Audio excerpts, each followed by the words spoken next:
Hello friends, एक बार फिर से आप सभी का स्वागत है आपके अपने चैनल जॉब फंडा क्लब में। दोस्तों, आज की जो मैं जॉब अपडेट लेकर आई हूँ ये रिलायंस फाउंडेशन टीचर स्कूल की तरफ से आई है। दोस्तों, जैसा कि आप लोग मेरे थंबनेल पर देख रहे हैं फ्रेंड्स, और यहाँ पर मुझे बहुत अच्छी बात ये लगी कि आप किसी भी स्टेट से हैं तो आप अप्लाई कर सकते हैं। वहाँ पर रहने की सुविधा भी आपको दी जाएगी फ्रेंड्स, और सैलरी भी यहाँ पर आप लोगों को 7th पे स्केल के हिसाब से दी जाएगी। और सारे सब्जेक्ट है तो जाहिर सी बात है आपको वीडियो पूरा देखना है, अच्छे से देखना है। कैसे अप्लाई करना है, इसका एलिजिबिलिटी क्राइटेरिया क्या होने वाला है, कौन कौन से सब्जेक्ट के लिए आप अप्लाई कर सकते हैं। जैसा कि यहाँ पे ऑल सब्जेक्ट है लेकिन अदर पोस्ट भी है, तो सारी चीज़ों को हम कवर करेंगे स्टेप बाय स्टेप फ्रेंड। तो वीडियो में आगे बढ़ूँ दोस्तों, इससे पहले आप लोगों से एक छोटी सी रिक्वेस्ट है कि अगर अब तक आप लोगों ने अपने इस चैनल जॉब फंडा क्लब को सब्सक्राइब नहीं किया है तो इंतज़ार किस बात का कर रहे हैं, सब्सक्राइब कर लीजिए।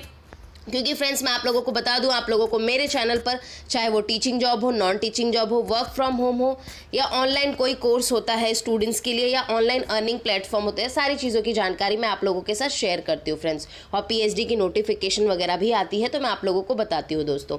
तो चलिए समय ना बर्बाद करते हुए वीडियो में बढ़ते हैं आगे, देखते हैं वैकेंसी आई कहाँ से। और हाँ फ्रेंड्स, इसे लाइक भी कर दीजिएगा। ये देखिए फ्रेंड्स, और घबराने की ज़रूरत नहीं, इसका जो लिंक है मैं आप लोगों को अपने डिस्क्रिप्शन बॉक्स में दे दूंगी। तो आप लोग डिस्क्रिप्शन बॉक्स पर जब क्लिक करके आएंगे तो आप लोगों के सामने देखिए दोस्तों, उस पर क्लिक करने के बाद आप करियर के सेक्शन में आना दोस्तों। तो देखिए आप लोगों के सामने ऐसा एक पेज ओपन हो जाएगा, और फिर देखिए यहाँ पर लिखा भी है कि to apply for the staff position please click here. यहाँ पर आप लोगों को अप्लाई करने के लिए यहाँ पर क्लिक करना है।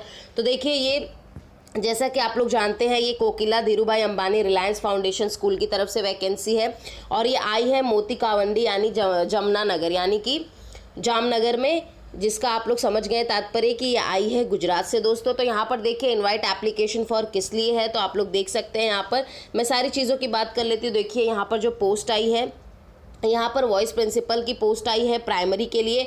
इसमें अगर आप वॉइस प्रिंसिपल के लिए अप्लाई करना चाहते हो तो देखिए इसका एलिजिबिलिटी क्राइटेरिया देख लेते हैं। इसमें आपने पोस्ट ग्रेजुएशन किया होना चाहिए बीएड के साथ, और अगर आपके पास 10 to 12 ईयर्स का एक्सपीरियंस है तो आप लोग वॉइस प्रिंसिपल पोस्ट के लिए अप्लाई कर सकते हैं। फिर देखिए दोस्तों, यहाँ पर हेड मास्टर्स की पोस्ट आई है मिडिल के लिए। तो देखिए यहाँ पर पीजी या फिर आपने ग्रेजुएशन किया होना चाहिए बीएड के साथ, और यहाँ पर आपको एक्सपीरियंस कम से कम 10 साल का एक्सपीरियंस यहाँ पर होना चाहिए। उसके बाद देखिए असिस्टेंट हेड मास्टर की पोस्ट है फॉर प्री प्राइमरी के लिए। तो यहाँ पर भी आपने पोस्ट ग्रेजुएशन या फिर ग्रेजुएशन किया होना चाहिए विथ ECCED यानी कि अर्ली चाइल्डहुड केयर जो कोर्स होता है उसके साथ, और उसके बाद आपके यहाँ पे 5 से 7 ईयर का एक्सपीरियंस होना चाहिए, मतलब 5 से 7 साल का एक्सपीरियंस आपके पास होना चाहिए। इसके बाद दोस्तों देखिए assistant head master for primary के लिए आया है। तो इसमें भी सेम है कि आप लोगों ने पीजी किया होना चाहिए, ये देख लीजिएगा फ्रेंड्स। उसके बाद देखिए कोऑर्डिनेटर फॉर प्री प्राइमरी के लिए चाहिए। जैसा कि मैंने कहा था कि अदर पोस्ट की बात, तो यहाँ पर कोऑर्डिनेटर चाहिए प्री प्राइमरी के लिए। यहाँ पर आपने पीजी या ग्रेजुएशन किया होना चाहिए विथ ECCD के साथ, और उसके बाद आपके पास यहाँ पर 3 to 5 ईयर्स का एक्सपीरियंस होना चाहिए।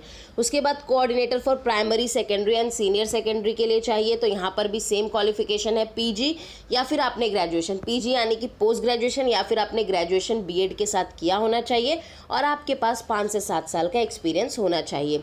उसके बाद प्री प्राइमरी टीचर्स के लिए यानी कि PRT की जो मैं बात करी थी दोस्तों, देखिए यहाँ पर आप लोगों को आपने पीजी यानी कि पोस्ट ग्रेजुएशन या फिर ग्रेजुएशन किया होना चाहिए ECCED के साथ, और अगर आपके पास यहाँ पर लिखा है और करके मेंशन है दोस्तों, यानी कि यहाँ पर आपको एक्सपीरियंस मैंडेटरी नहीं है।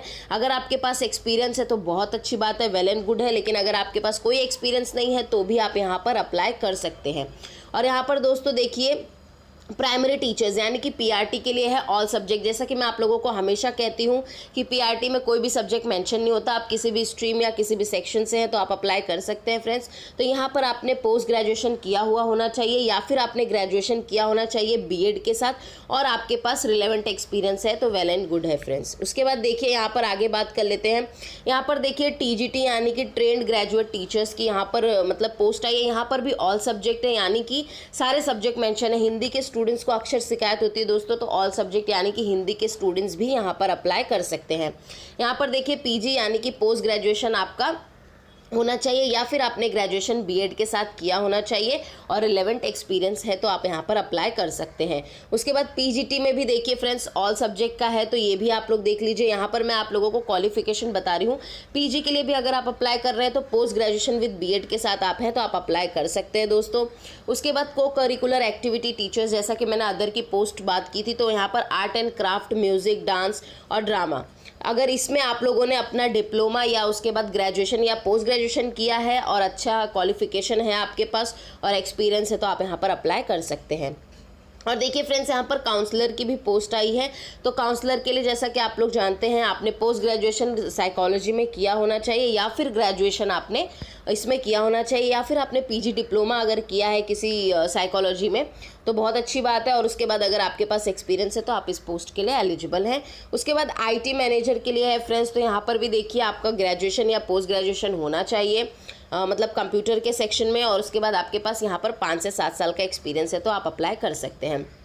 फिर एचआर एग्जीक्यूटिव पोस्ट के लिए भी है, तो यही बात है कि आपका पीजी या फिर ग्रेजुएशन होना चाहिए और आपके पास 3 to 5 ईयर्स का एक्सपीरियंस होना चाहिए। उसके बाद असिस्टेंट लाइब्रेरियन की भी पोस्ट आई है दोस्तों। यहाँ पर भी आपने लाइब्रेरी में आपका पोस्ट ग्रेजुएशन या ग्रेजुएशन हुआ है लाइब्रेरी इन्फॉर्मेशन एंड साइंस में तो आप यहाँ पर अप्लाई कर सकते हैं। और जैसा कि दोस्तों मैंने कहा था कि मुझे अच्छी बात ये लगी कि यहाँ पर आप लोगों को 7th पे मतलब ऑफर किया जाएगा। देखिए मैं यहाँ पढ़ देती हूँ। The school offer a competitive compensation package on the line of the 7th पे कमीशन रिकमेंडेशन, यानी कि आप लोगों को 7th पे यहाँ पर दिया जाएगा तो यहाँ पर आपको सैलरी अच्छी खासी आपके हाथ में मिलने वाली है। और accommodation will be consider for out station candidates, तो जैसा कि मैंने कहा कि ये ऑल स्टेट के लिए, किसी भी स्टेट से हैं आप तो अप्लाई कर सकते हैं, क्योंकि यहाँ पर अकोमोडेशन यानी कि रहने की सुविधा आप लोगों को दी जाएगी। आप किसी भी स्टेट से हैं तो आप लोग अप्लाई करिए। और देखिए दोस्तों, अप्लाई करने के लिए यहाँ पर दिया है, यहाँ पर ईमेल आईडी आप लोग देख सकते हैं, careers.k.darf ये नगर मतलब जमशेद नगर रेफरेंस करके education.in पर आप लोगों को अप्लाई कर देना है दोस्तों। अगर आप लोगों को लगता है कि आप लोग इस जॉब के लिए एलिजिबल है, रिलेवेंट आप लोगों को ये काम लग रहा है तो आप लोग यहाँ पर अप्लाई कर सकते हैं फ्रेंड्स। देखिए आप लोग अपने जो रेज्यूमे है एक अच्छा सा रेज्यूम बनाइएगा दोस्तों, और जो जो क्वालिफिकेशन है सारी पूरा कहते हैं ना कि एक प्रॉपर इन्फॉर्मेशन के साथ बनाइएगा, उसमें कुछ भी फेक चीज़ें ऐड मत कीजिएगा। जो अपनी रेज्यूम है उसको बना करके ये जो ईमेल आईडी इनकी प्रोवाइड की गई है यहाँ पर दे दीजिएगा दोस्तों। तो ये वैकेंसी आज देखने को मिली है दोस्तों इनकी साइट पर, तो जब भी कोई पोस्ट निकलती है तो उसके 1 हफ्ते के अंदर आप लोगों को अप्लाई कर देना चाहिए दोस्तों। और ये जो चीज़ है मैंने जैसा कि आप लोगों को कहा कि अगर जैसे पीआरटी की जो पोस्ट है इसमें अगर आपके पास एक्सपीरियंस नहीं है तो भी आप अप्लाई कर सकते हैं, और एक्सपीरियंस है तो वेल एंड गुड है दोस्तों। और ये जो पैटर्न है ये सीबीएसई पैटर्न की तरफ से है, मतलब ये जो स्कूल चलेगा ये इंग्लिश मीडियम सीबीएसई स्कूल है, और यहाँ पर जो क्वालिटी ऑफ एडुकेशन होता है बहुत हाई क्वालिटी ऑफ एडुकेशन दिया जाता है दोस्तों। तो वही टीचर से भी वही रिक्वायरमेंट्स होती है कि टीचर का भी performance high and well and good होना चाहिए फ्रेंड्स। तो उम्मीद करती हूँ आपको वीडियो अच्छे से समझ में आ गया होगा। अगर फिर भी कोई डाउट रह जाता है दोस्तों तो आप लोग मुझे कमेंट करिए, मैं कमेंट सेक्शन में आप लोगों का ज़रूर से ज़रूर रिप्लाई करूँगी। और मेरे हिसाब से काफ़ी अच्छी अपॉर्चुनिटी है अगर आप गुजरात में रहना, यानी कि आप लोगों को अकोमोडेशन तो फ्री में ही मिल रही है। अगर आप इंटरेस्टेड हैं और अपने इस काम को लेकर पैशनेट है तो अप्लाई करिए फ्रेंड्स, देर ना कीजिए। और साथ ही अपने उन दोस्तों के साथ भी शेयर करिए जिसको इसकी ज़रूरत है। जाते जाते फ्रेंड्स इतना ही, अगर चैनल को सब्सक्राइब नहीं किया है तो सब्सक्राइब कर लीजिए, क्योंकि सारी अपडेट्स आप लोगों को मेरे चैनल पर मिलती है। So go ahead, apply and all the best.